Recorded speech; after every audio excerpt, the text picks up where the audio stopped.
Greetings, ladies and gentlemen, and welcome to this latest edition of RE114, where I take old stories I've narrated and update them to modern audio standards. This particular story is called Trouble with Customs, written by LgFatherAnthrocite.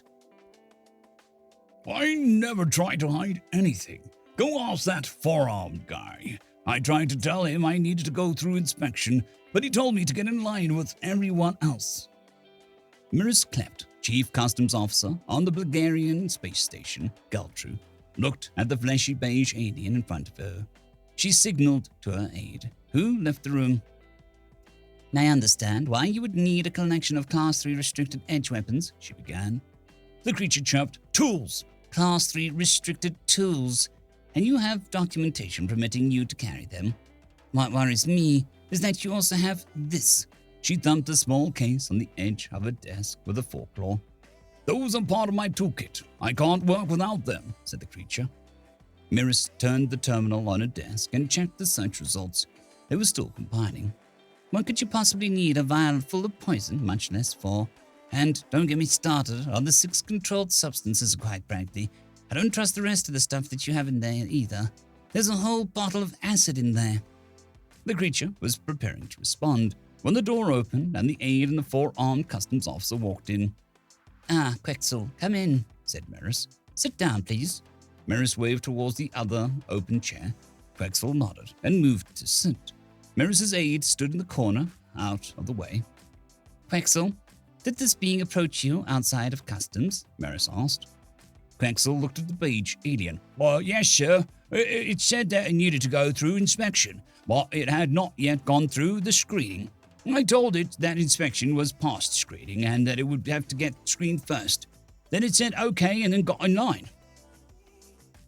When the scanners went off, what did it do? Asked Miris. Lay on the floor with all its limbs extended face down. Did it resist at all? No, sir. Thank you, Quexel. Please return to your post. The large alien stood, nodded to the officer behind the desk and left the room. Miris's assistant stayed in the corner, waiting in case there was any more errands to run. The terminal pinged, and Miris tapped a few keys with a claw tip. She consulted the paperwork the alien was carrying. She went down the list and checked every item on it against her screen. You come from a Deathworld, don't you? She asked after confirming all the paperwork. That's what they tell me, said the creature, moving its head up and down. It's what Miris assumed was a gesture of agreement. Very well, you are free to go. Please observe the greatest caution with these supplies you have. If I may ask, sir, are you a Kremlin? Asked the creature. It stood and began to gather its tools and bags. Yes, I am. Why do you ask? Miris replied. You eat sheng nut paste, or what? I do. It's my favorite of mine. And my mate's. Next time you make it, add a little sprinkle of shan root, just a couple grams. Thank you, gentle beings. Good day. The creature left the office.